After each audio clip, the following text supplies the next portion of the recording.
Baik, kami dari kelompok 5 dan saya perwakilannya yaitu Tony Juanda akan menjelaskan tentang pengaruh fisika, khususnya etofisika di Pantai Muncar, di mana kegiatan tersebut mengacu kepada nelayan.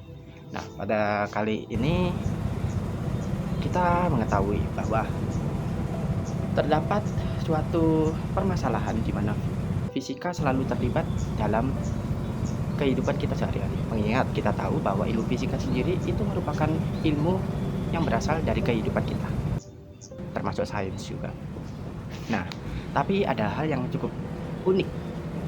Pasalnya, pada kegiatan nelayan ini lalu diadakan pada waktu siang hingga malam hari. Nah, itu waktu yang paling sering dijawab oleh nelayan kita saat wawancara tersebut. Nah, mengapa pemilihan waktu tersebut? Apakah ada pengaruhnya ataukah ada dampak yang lebih baik untuk nelayan tersebut? Nah, kita wawancarai sebentar ya di video ini. Oke, sudah lihat video tersebut? Sebenarnya ada rekamannya juga sih. Nah, pada video tersebut kita dapat melihatnya bahwa kegiatan nelayan tersebut dilakukan pada menjelang malam hari. Nah, pada pemilihan malam hari itu, ketika kita mewawancarainya, kita menemukan bahwa ada fakta menarik, di mana pemilihannya berdasarkan arah mata angin. Nah, pemilihan arah mata angin ini mengapa dipilih oleh nelayan tersebut? Nah, kita jabarkan di video yang saya buat ini. Nah, pada video ini terlihat bahwa ada suatu kapal yang berlayar. Ada suatu kapal yang berlayar dan diisi oleh beberapa orang. Nah, pada video ini terlihat bahwa kapal melaju ke depan, di mana dihasilkan oleh pergerakan oleh mesin tersebut. Nah, tapi jadi yang topik utama ini ialah bagaimana suatu mesin tersebut bisa membuat kapal tersebut bergerak maju, maksud saya. Nah, di sini pasti kita sudah mengetahui dari kelas SMP, SMA awal dulu bahwa ada beberapa hal seperti kita sebut hukum Newton yang mengatur gaya-gaya. Kemudian ada beberapa hal seperti yang materi sebelumnya, yaitu fluida statis. Nah, perbedaannya cukup mencolok dari fluida statis dan fluida dinamis itu sendiri. Salah satunya yaitu pada fluida itu sendiri atau zatnya itu sendiri. Dalam hal ini zatnya ialah bentuk cair ataupun bentuk gas. Jika kita tinjau lagi ke dalam yang lebih dalam lagi, nah, terlihat pada video di samping ini mohon maaf, terlihat pada video di samping ini bahwa cukup jelas penggunaannya, di mana fluida statis menggunakan prinsip di mana zat tersebut berada dalam kondisi diam, sedangkan pada fluida dinamis penggunaannya untuk zat yang mengalir. Nah, tapi ada satu kesamaan, di mana hasil keduanya itu mengacu kepada bagaimana cara kerja fluida itu sendiri. But how? Nah, kalau kita lihat sekilas dari video ini, jika kita mengamati dengan konsep fluida statis, kita melihat bahwa dalam fluida statis kita biasanya dapat mengasumsikan sebagai benda yang mengapung, atau kita biasa ketahui sebelumnya pada hukum Archimedes itu sendiri. Nah, hukum Archimedes sendiri merupakan hukum yang cukup unik, dikarenakan hukum Archimedes mengacu kepada suatu massa jedis. Nah, dalam hal ini kita lihat di video suatu fluida statis di mana terjadi gaya angkat oleh perahu itu yang diakibatkan oleh zat cair. Zat cairnya yaitu air laut.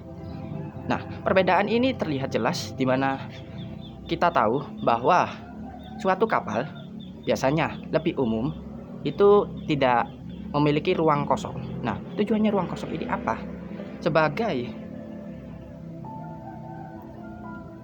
Sebenarnya kita pakai prinsipnya terlebih dahulu. Nah, pada masa jenis itu kita ketahui bahwa suatu masa jenis itu diukur berdasarkan volume dan juga berat itu sendiri.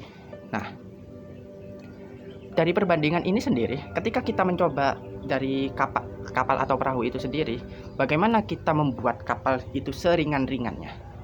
Caranya cukup mudah. Kita tinggal membuat ruang kosong saja di bagian tengah. It's easy. Volumenya akan lebih besar daripada masanya, maka akan lebih ringan daripada zat cair itu sendiri, dan mungkin saja lebih ringan dari yang lain. Sebagai contohnya yaitu perahu itu sendiri. Nah, kemudian kita kembali ke topik fluida dinamis. Nah, jika fluida statis, gaya angkatnya dipengaruhi oleh zat itu sendiri. Nah, sedangkan pada fluida dinamis itu ketika zatnya mengalir. Nah, kita lihat bahwa pada gambar ini fluida statis itu berdasarkan zat diam di mana terjadi gaya angkat. Sedangkan pada fluida dinamis terjadi gaya di mana gaya angkatnya itu sendiri berdasarkan dari baling-baling. Nah, tapi baling-baling ini cukup unik. Pasalnya kita ketahui bahwa kita tahu mengapa helikopter bisa terbang, karena ada baling-balingnya. Mengapa ada baling-balingnya kemudian bisa terbang? Nah, ini pertanyaan yang cukup unik.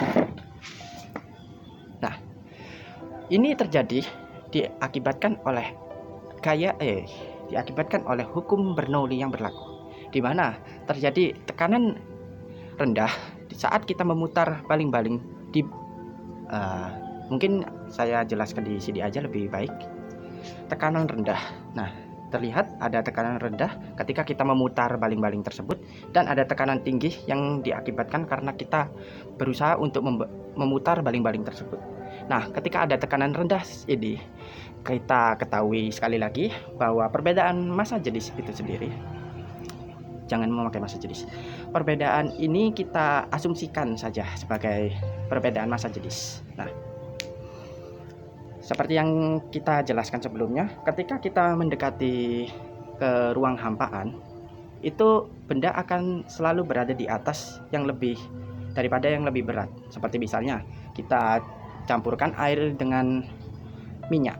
Nah, minyak akan berada di atas sementara air ada di bawah. Mengapa demikian? Jawabannya cukup singkat. Karena air memiliki massa jenis yang lebih ringan daripada air. Nah, hal ini berlaku sama dengan pada baling-baling di fluida dinamis. Ketika tekanan lebih rendah daripada sisi sebelahnya, itu akan memicu gaya angkat sehingga dapat mendorong perahu tersebut untuk maju, ataupun sebaliknya jika kita balik baling-balingnya itu sendiri. Nah, maka terlihat dalam video yang di samping ini akan ada suatu dorongan yang arahnya akan ke berlawanan dengan arah kapal itu sendiri, seperti yang dijelaskan pada hukum Newton, aksi dan reaksi itu sendiri. Baik, tetapi ini tidak menjelaskan mengapa nelayan lebih memilih waktu siang menjelang malam. Nah, ini berdasarkan perbedaan dari suhu dan perubahan arah mata angin. Seperti yang kita ketahui bahwa ada suatu hal yang namanya viskositas. Nah, perbedaan viskositas ini membuat nelayan berpikir untuk dua kali. Apakah kita harus melakukannya pada pagi hari ataupun pada malam hari? Mengingat kalau kita menggunakannya pada siang pagi atau siang hari itu sendiri untuk berlayar, nah, arah angin akan dari laut ke darat, atau yang kita sebut dengan angin laut. Sedangkan sebaliknya pada malam hari, angin darat, dari darat menuju laut.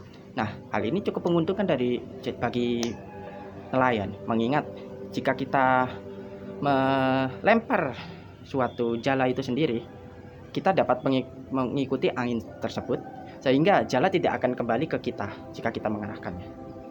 Maksudnya mengarah ke kita itu ketika kita melemparnya ke laut itu tidak ke arah darat atau ke kita itu jika kita di situ. Nanti saya jelaskan di gambar ini. Cukup simpel sebenarnya.